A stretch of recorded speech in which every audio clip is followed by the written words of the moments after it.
Good to have each and every one of you here this morning at Market Street Church of Christ for our Sunday morning Bible hour. We are studying the 15 periods of the Bible. 15 periods of the Bible. We've been going through for a few weeks now these divisions of the Bible where you can take it and separate it into different sections. And these sections are based upon whenever a period begins and ends, as just in life and everything else. There are certain periods in life where for example, you have infanthood, then you have toddlerhood, and then childhood, and then teenhood, and then adulthood. And just by saying that, I think you all recognize there are various periods that are very specific. And that's what we're doing with the Bible. So that's what this color chart represents, taking those 15 different periods that we've identified. There are different ways of looking at this. Some people count 12 periods, some people count 17. It all depends on how you want to divide it. But the most common that I've seen is 15 based upon these time frames that begin and end. And you'll notice that even where we are right now, we are in the conquest of Canaan, that sometimes they overlap a chapter or two. And that's very common in this. I got the wrong clicker there. Here we go. All right, so this is our schedule, and you'll notice there on October the 6th, we have a trip planned to go to Brazil, and then also coming up on the 27th, we have the seminar with Rob Whitaker, and then the 3rd, I'm going to be actually taking vacation, so we're going to figure out what we're going to do there, whether we're going to add those to the end of the quarter or something, into the next quarter, I should say. But we'll go through, I want to make sure we go through all of those. If there is anybody interested in teaching October 6th or November 3rd, please let me know. I would love to have you have the opportunity. You can do the periods, or if you want to do your own class, that's fine as well. So we do need some help with that. So looking at these 15 time periods, you can also put it in a list like we've done here. We're looking at the conquest of Canaan. We have covered all the way from before the flood to after the flood into that patriarch phase with Abraham and Isaac and Jacob. And then we went into the Egyptian bondage phase where Moses is raised up, and then into the wilderness wandering. And we are now coming out of the wilderness wandering and going into this conquest period. So looking at the different dispensations of the Bible, you can see there, you can also divide it into 3 different ages. So we're talking about periods and ages. And you'll notice those little circles inside those ages, those are periods. And so if we zoom in, and I had to stretch out that middle one, the Mosaic age, to get all those extra periods in there. But you'll see those little circles. And the way that I drew that chart is those represent low times and good times, and low times and good times. So the wilderness was a low time because there was disobedience and murmuring and everything. But now we get into the conquest and we see where God's people are being obedient, and therefore God blesses them with the promised land. And then of course we get into the Judges in the next period, and that's when things go south again. And then they have a king, and then when you get to King David and King Solomon, Israel is at its high point, and then back down because they divide the kingdom. So that's why those go up and down like that. But you'll notice some little yellow squares. Those line up with the 15 periods that we've been talking about. And you'll see that second one is the conquest. That lines up with Joshua. So that's where we're going to go. We're going to look at this section called the conquest of Canaan that takes place around 1430, 1450 BC. And it is part of Joshua 4 all the way up to Judges 3. Now last week I didn't make it even to Joshua, so we'll back up a little bit and catch up on that as well. Now obviously if we're in the book of Joshua, then we know who one of the principal characters is in this book. And I think most people recognize Joshua because he was one of the 12 spies, and Caleb was with him, the only two who gave a good report. So I think it's pretty obvious that we have Joshua and Caleb. But this one's a little harder than you might think. There's some periods in the Bible that are easy to identify lots of people. Other periods not so much. And this is one of those that you might realize that, oh, there's a lot more that is a little bit harder to identify. So let's see if we can get our thinking caps on. Who are some other people that we can identify in this section? Basically the book of Joshua. Just think of that. Who do we see in the book of Joshua? Achan. That's a very important one. Achan. Who else? Rahab. Another very important name that we're going to see. Rahab and Achan. All right. Who else? And even if you get it wrong, don't worry. We're not going to laugh at you or anything. This is all. What's that? Phinehas. Phinehas. The Gibeonites. That's one of my favorite stories. The Gibeonites. Good. Who else? Think about that. Speaking of Gibeonites, think about towns as well. So what towns or cities? Ai and Jericho. All right, very good, very good. You want to take one more stab at some other odd names? Let me give you some of them here. So as you said, you have Achan. We'll talk about him in just a minute. You have the city of Ai, you have the city of Jericho, many other cities. Phinehas, Eleazar also is in there, the high priest. We can't forget about this new generation. We have a whole new generation of people that are coming in. That's an important point in this section. The Gibeonites, as was mentioned. And then you have the 12 tribes of Israel themselves, because at the end of the book, they're going to have their allotments. And in the meanwhile, while you have all of this conquest, where you're going to have to deal with some people, and one stands out, Adonizedek, who I'll explain in just a moment, and he lines up with these 5 kings, and then you have all the other kings of Canaan, and so a lot of different names, including at the very, very end, specific points for the tribe of Levi. So a lot of interesting characters, but some names that we don't think about as often when we're studying our Bibles. And so here, looking at these personalities, let's begin by looking at the various events that take place. In chapters 1 all the way up to chapter 3, we have some wonderful stories. And of course, the first one is them sending the spies.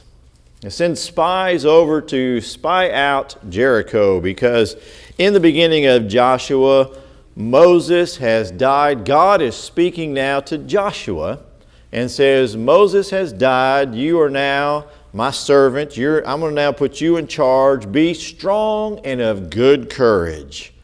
Now, Joshua is a man of the sword. He's a warrior. Why would God tell him to be strong and of good courage?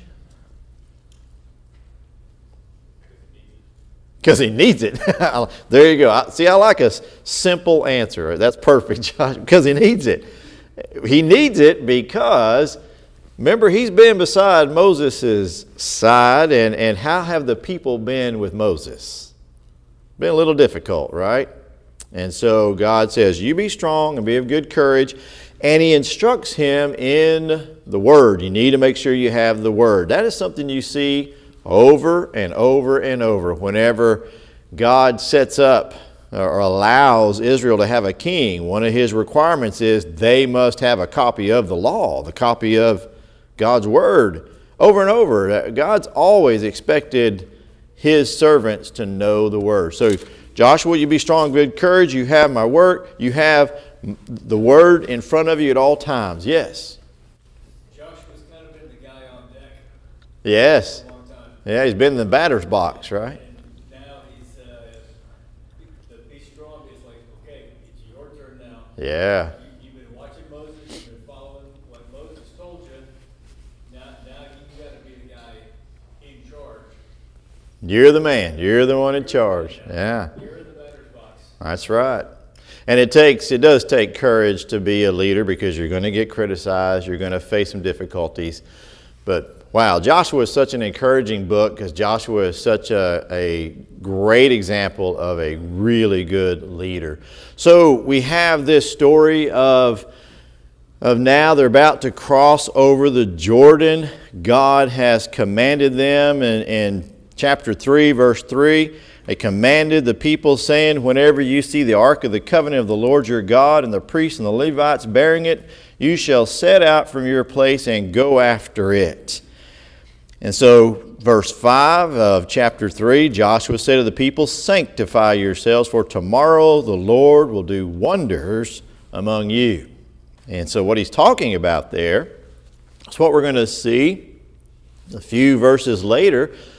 Whenever he follows the instructions and the priests take up the Ark of the Covenant and they walk over to the River Jordan and they put their feet in the River Jordan, and the River Jordan stops and the waters basically heap up to the north and cease running to the south, and they're able to go across that river. The priests stand in the middle of the river the whole time these millions of people are crossing over. Now, today, we went to, well, I'll say today. Today, the River Jordan is very small. We went down to the River Jordan where Jesus was baptized, and I think it's probably not any wider than if I were standing right here to that wall. It's only about that big, and it's only about this deep. You go down in there, there's a space down there where all these people were getting baptized in the place where Jesus was supposedly baptized. It's the traditional spot. And then all along, up and down, as we were traveling there in Israel, I never saw the Jordan River much bigger than this. Now, I don't know about you, but from here to that wall, does that look like a river to you?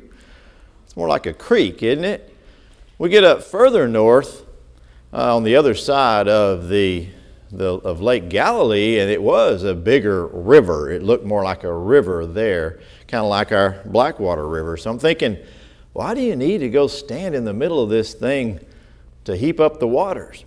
Well, it's interesting that in Israel, they're actually drinking, they have to have drinking water. So they are installing saline plants to now convert saline water into fresh water to get the levels of Lake Galilee back up to where it's supposed to be, which will then provide the right amount of flow through the River Jordan to get enough water back down into the Dead Sea, which they have depleted. So there's a whole lot of interesting things going on where they're trying to get everything back to normal. Reminds me of what happened in the Everglades. Same thing. They dried up the Everglades and then they realized, uh-oh, that was a mistake. So now they're doing everything to try to get it back to its natural state. So when you read this, it is a large size river, especially in the time frame whenever they're passing over, which would be in the spring. And that's whenever it would come out of its banks and it would flood a lot of the areas, which is what would provide that fertile land that they would farm. So it is a large, probably about from here to that building over there, the building on the other side of the parking lot. So it's interesting whenever we see stuff with today's eyes versus what we see in the Bible. So the people do that. They go across, and he instructs them to take these stones. He says that in chapter 4, take for yourselves 12 men from the people, 1 man for every tribe, and command them, saying, take for yourselves 12 stones from here out of the midst of the Jordan, from the place where the priest's feet stood firm, and you shall carry them over with you and leave them in a lodging place where you are to lodge that night. So as they're going across this dry riverbed, which had been a regular riverbed just a few minutes before the priest got there, and all these people are crossing over, 1 man from each tribe is to lean down and take one of those big stones and bear it on his shoulder out of the middle of the Jordan, and then go to where it is they're going to be setting up camp. So they were on this side of the Jordan in the plains of Moab.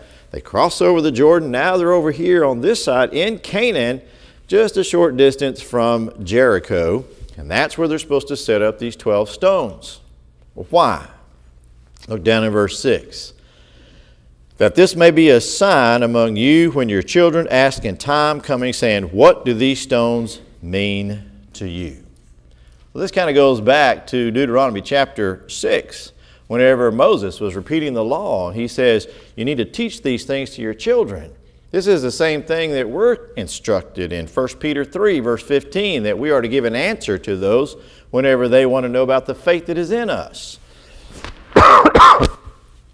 And so that's what this serves. And it came to pass, that's exactly what they did. And look what happened out of all of that. When they crossed over exactly the way that God said do, on verse 14 it says, "On that day the Lord magnified Joshua in the sight of Israel, and they feared him as they feared Moses all the days of his life." So God used that moment. Just as Joshua said, God's about to do some wonders among you. And then they see, oh, what Joshua said came true. God did do it. And so God used that as well to magnify Joshua so that people would respect his leadership. Then it came to pass that they crossed over, and now they go up and it's time to fight at Jericho. But there's still one little thing they need to take care of first. In chapter 5, we have a couple of things going on. One is all the kings hear about now, Israel has crossed over. They're in our land now. And so they are, it says, their heart melted and there was no spirit in them. Now, I'll show you why here in just a moment. And at that time, here's an interesting thing that happens. The Lord said to Joshua, "Make flint knives for yourself and circumcise the sons of Israel again." Second time. Wait a minute. What's going on here? I thought y'all were Hebrews. I thought y'all were Jews. I thought the law said that on the 8th day you're supposed to circumcise your children. What's going on here? Well, I love how the Bible anticipates your questions. Look what it says, verse 4. "And this is the reason why Joshua circumcised them." Isn't that something? I'm sitting there thinking to myself, now why would that happen? And then the Lord answers, "All the people who came up out of Egypt who were males, all the men of war, had died in the wilderness on the way after they had come out of Egypt." Now, quick question. Why did they die in the wilderness? What? Sin, disobedience, right? Disobedience, not trusting in God. And so God, instead of just wiping them out and making a strong people out of Moses, God just let them die in the wilderness. That's the curse that he pronounced upon them. And so they died. "For all the people," verse 5, "came out, had been circumcised, but all the people who were born in the wilderness on the way had not been circumcised. For the children of Israel walked 40 years in the wilderness till all the people, the men of war, came out of Egypt, were consumed because they did not obey the voice of the Lord." So not only did they wind up being condemned because they didn't obey the voice of the Lord, but then they didn't even follow his commands, which was to circumcise their children. So now, this is a great example that before you can go do the work of the Lord, before you can have the blessings that he is about to bestow upon you, you have set foot in the promised land that God is about to give you. Before you can have those blessings, you need to be in the right covenant relationship with God. Amen? So that's what's going on here, because that's what circumcision represents in the Jewish religion. And that is that covenant relationship. So they need to be circumcised. So they do that, they heal up, and verse 9 is a beautiful verse. "The Lord said to Joshua, this day I have rolled away the reproach of Egypt from you. Therefore the name of the place is called Gilgal to this day." Gilgal means rolled away. I've often said whenever you're studying through Exodus, one of the things you see is you can take the people out of Egypt, but it's hard to get Egypt out of the people. And that's what the whole book of Exodus is about, and going on into Leviticus and Numbers. And so now he's saying, all right, all that's taken care of. It took a whole generation to get that taken care of. And then they kept the Passover on the 14th day of the month. They hadn't even kept the Passover. And so they ate the produce of the land the day after the Passover, unleavened bread and parched grain. And that very same day, now the manna ceased the day after they had eaten the produce of the land. The children of Israel no longer had manna, but they ate the food of the land of Canaan that year. So God had provided for them all this time. Now He's given them the promised land. They're in a right covenant relationship with Him, and He blesses them with all the food that they need. There's such a beautiful picture there for us, because we have a promised land and substance that He is going to provide for us, and that is heaven and access to the river of life. So we see some type and shadow things that are happening here. Then we have an interesting thing that happens in verse 14, verse 13 and 14. You see Joshua sees this man who stood opposite of him with the sword in his hand. In verse 14, he says, "No, but as commander of the army of the Lord, I have now come." And Joshua fell on his face to the earth and worshiped and said to him, "What does my Lord say to his servant?" So this is interesting. You have this being that is apparently a mighty warrior, and you might immediately think, oh, well, that is, he says he's the commander of the army. That must be one of God's angels. Michael, for example, I mean, he's a warrior angel. And so here's this, God is sending one of His angels. And if you've ever heard Joe Wilson talk about the power of angels, one angel can destroy the world. What did you say, 14 times over, something like that? Yeah, if he called 12 legions of angels, it's double the Earth's population. Which just keeps on. You can destroy the earth like that. However, there's something interesting that we see in Revelation chapter 22, and that is whenever John fell down at the feet of an angel, the angel said, no, you rise up. You don't worship me. You worship Him. In other words, you worship God. You worship the Lord.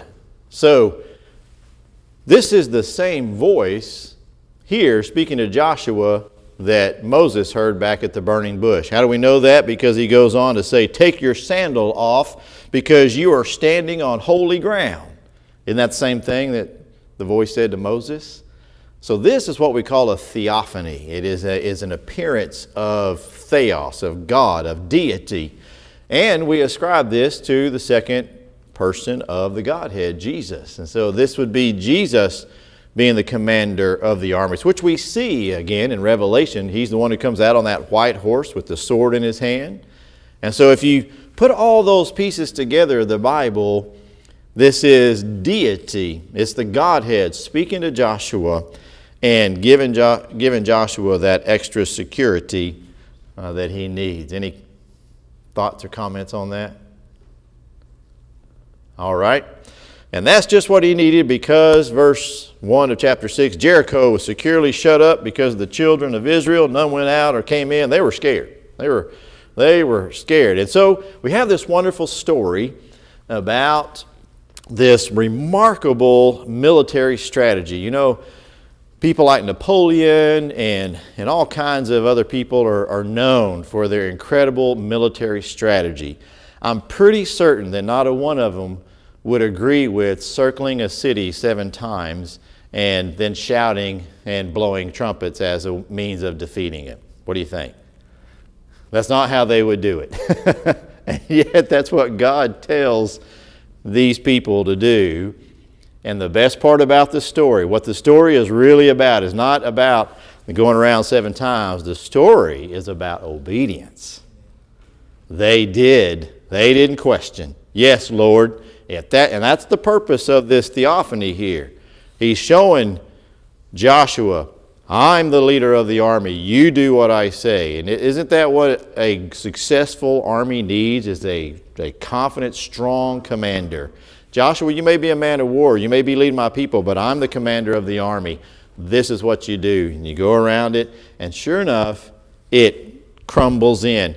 And then we see, as it goes in, God speaks again to him, and he says in verse 22, "Go into the harlot's house, and from there bring out the woman and all that she has." He swore to her. And that takes us back to chapter 2, whenever the spies went over there, and Rahab said, "I've heard about you."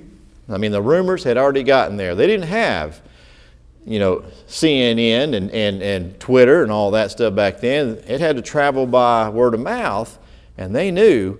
But I didn't even know this until I got there, but I love what the Bible shows sometimes that you don't see unless you actually see it with your own eyes. So this is me standing on top of Tel Jericho, where Rahab's house approximately would have been. On that side, it says that her house is in the wall and that she could see. And what you're seeing there is, I'm up on this hill, which is the old city Jericho, the Tel, what's left of that mound. And that's the modern city of Jericho that's right there where my hand is. And beyond that is the River Jordan. And then, you can't hardly see, of course, but that little blue line right there, those are the mountains, or Mount Nebo is, and that little sliver right there is the plains of Moab. So and you can see it as plain as day. You can see stuff over there. So Rahab would have seen those millions of people camped over there and all those campfires and everything else, and they were shaking in their boots. And now they're on this side of the Jordan, and it says they're shut up and nobody's going in and out of that city because they've got a strong city. There's two walls. There's an outer wall and an inner wall. And in that Tel, they have dug down and they have found bricks. And the interesting thing about the bricks that they found is the bricks fell outwards.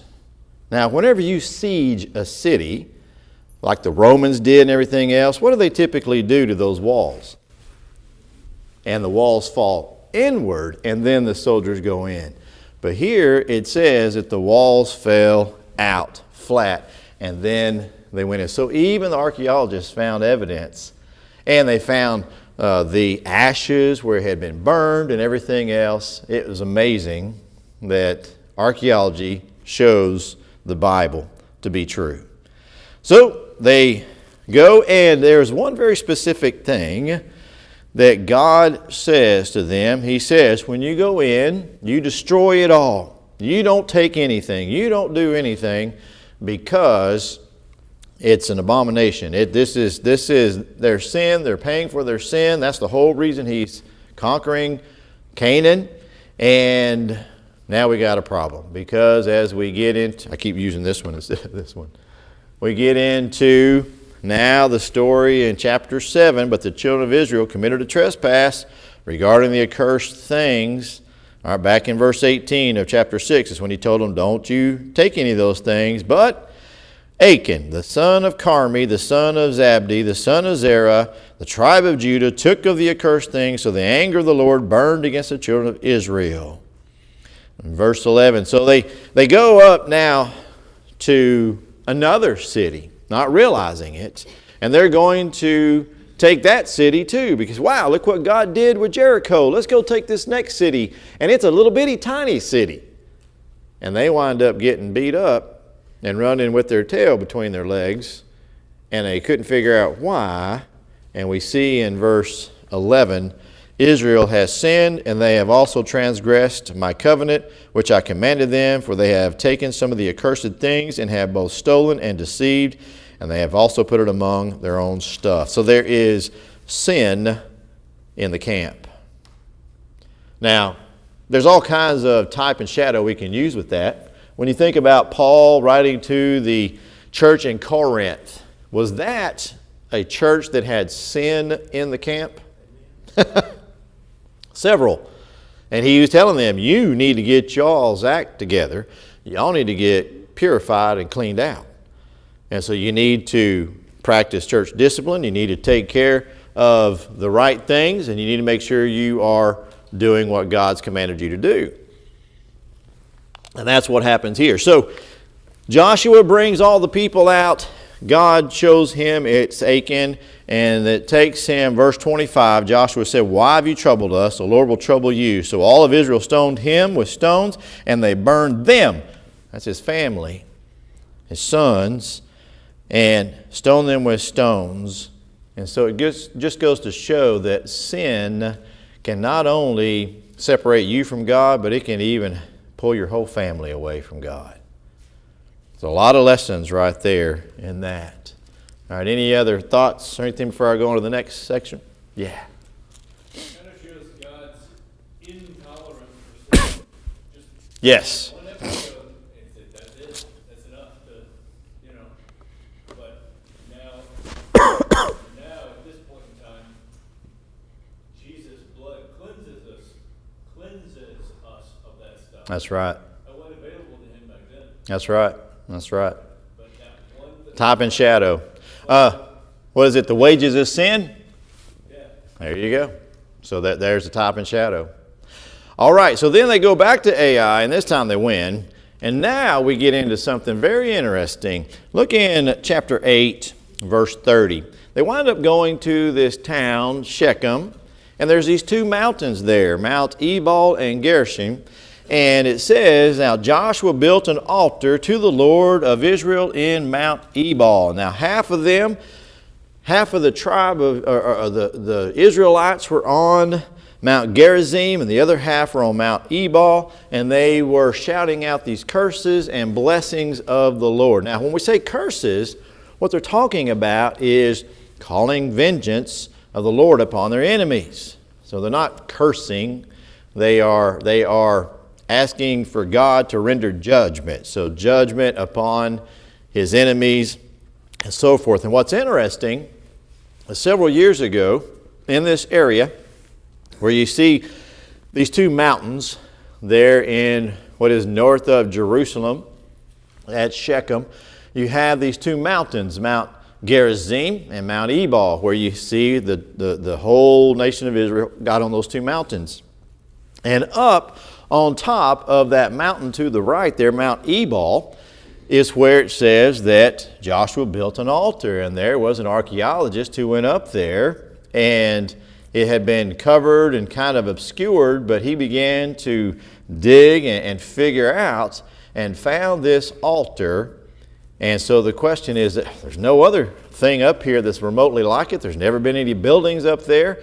And the best part about it is that in one of these altars back then were built with these pits around them, so that as they took the animal and they sacrificed them, remember God would say you need to take the right side of the animal, and the left side then goes, if I've got that right, it might be the other way around, goes to the priest. Well, guess what they found in the pit? Only the bones of the right side.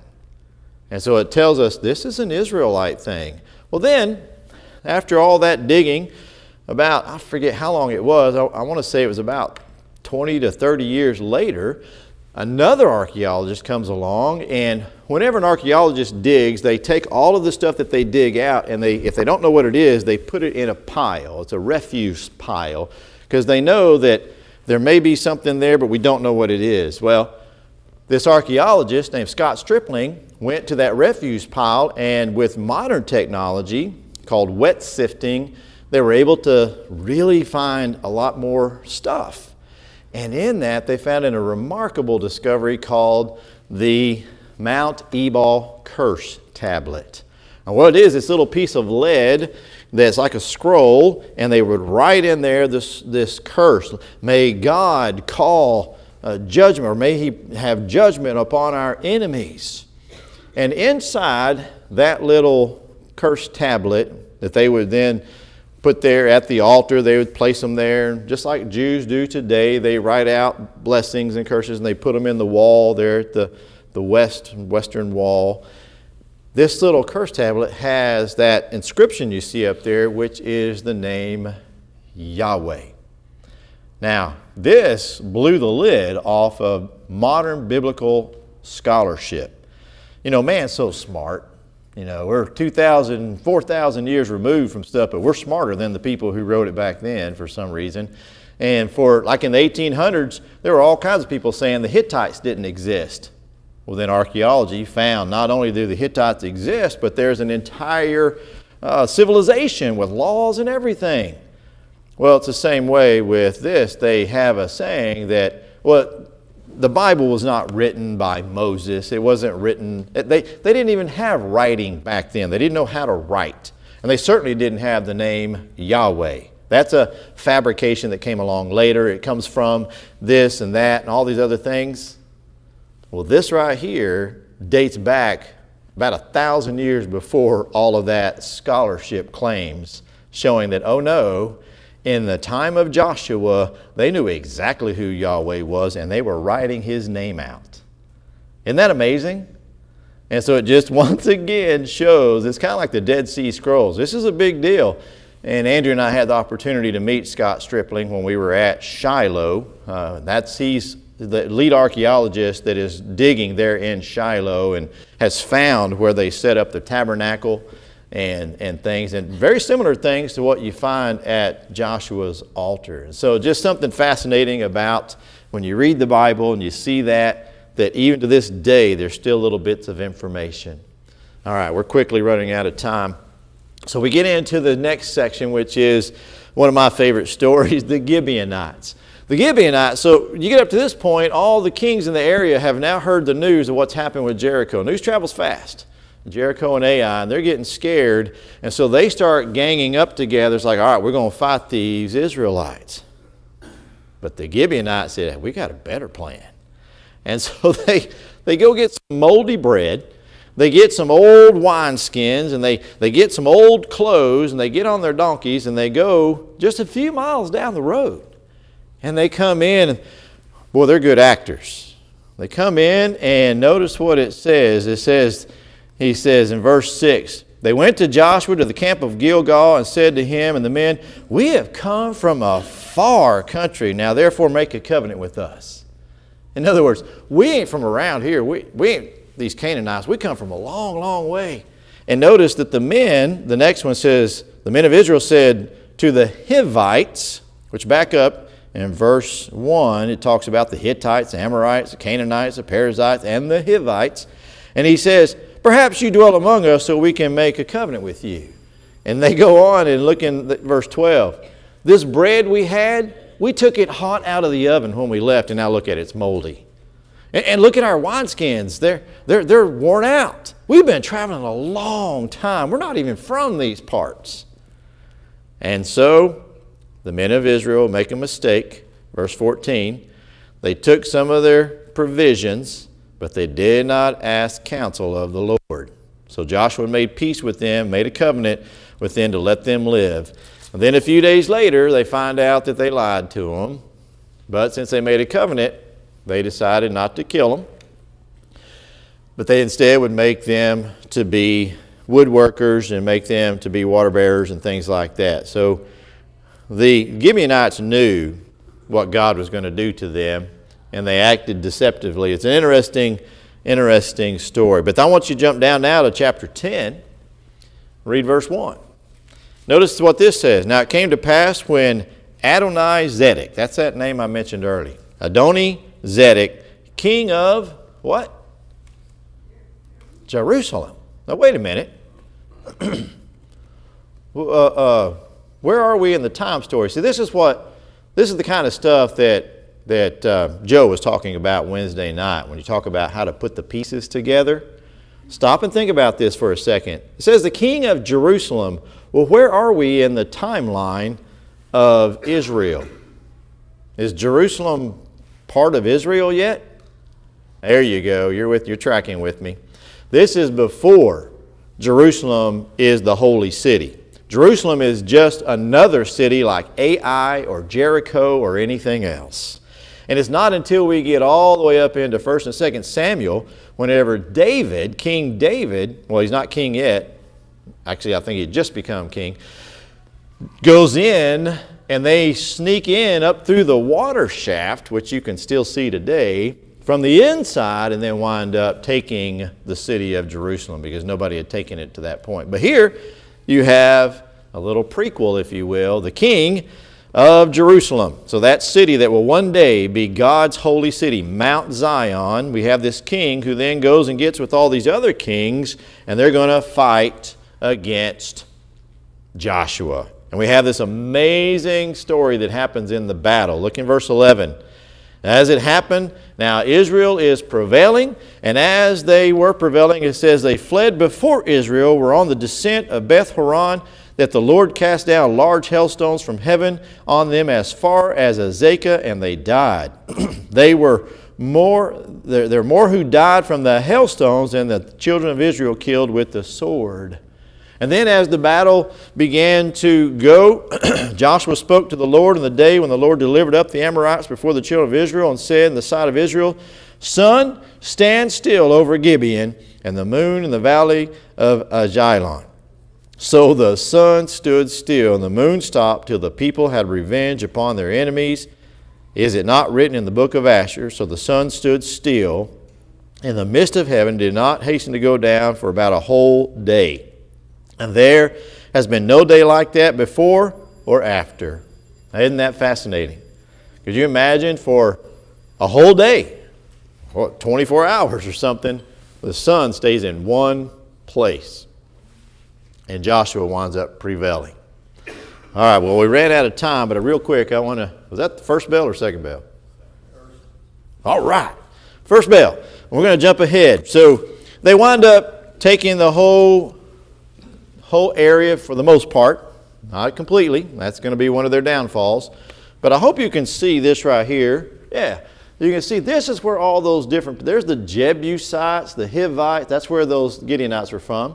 The Perizzites, the Canaanites, the Gershites, all these people are the ones that God is driving out. The ones whose sin has now come up before God. That's why He's doing this. They were sinful people, evil people. God's not doing this out of a whim or being capricious. He's doing it because of their evil hearts. And so He's given that land to the Israelites. And so through that, you wind up seeing this division. I wish we had time to go through all this, but you can see here, maybe this is a little bit better. There we go. Like this side of the Jordan and this side of the Jordan was given to Manasseh. So here's Ephraim and Dan and Benjamin and Reuben, Judah, Simeon, Zebulun, Issachar, Naphtali, and Asher. And you'll see that right here in the ends of this book. In chapter 14, all the way to the end, you see this being divided up, these lots that were cast, and the lots came out in a certain order, and then it gives you very specific parameters of where these tribes were to live, between this river and this section, or from here to here, and then these are all the names that are in that, and then on top of it, you have the Levites who also receive cities. They don't receive big pieces of land, they receive cities, and that's where their provisions are. And then they also they were also given cities of refuge. These cities of refuge, so that if a slayer kills, chapter 20, any person accidentally or unintentionally, they may flee there, and there they can have refuge from the avenger of blood. So instead of someone taking the law into their own hands, you could go to this city of refuge, and there your case would be heard. If you were guilty, you would have to pay the price, but sometimes, you know how things can get out of hand, so this was God's way of making sure that didn't happen. And then in the last couple of minutes that we have, go to chapter 24. You can't study Joshua without looking at chapter 24. And you see Joshua's in his last days. He says, I'm about to be going the way of the earth. And I know all your hearts and all your souls, not one thing has failed. Verse 14, not one thing has failed of all the good things that the Lord your God spoke concerning you. Now this is important, because this is some of the false teaching that is out there today, that God has not fulfilled all His promises to Israel. What does that verse say? God has fulfilled all of His promises to Israel. God doesn't owe Israel anything more. He's already given Israel all the land He was ever going to give them. All right, that was for the Israelites. Is God's covenant with the Israelites today? It's with Christians. All right, it's a new covenant, as Jesus said. But this still applies to us, verse 15, and we'll close with this. And if it seems evil to you to serve the Lord, choose yourselves this day whom you will serve, whether the gods which your fathers served that were on the other side of the river, or the gods of the Amorites in whose land you dwell. So there's still these false gods. You can choose those if you want to. It's your choice. But as for me and my house, we'll serve the Lord. As a leader, he's setting an example, and that is we are to serve the Lord. And that's what our job is, men. Leaders of the household, we need to lead our families in serving the Lord. A lot of great lessons in the book of Joshua, wouldn't you agree? Wish we had time to go over more, but I do appreciate your kind attention. And we're going to take a break and prepare for our worship service.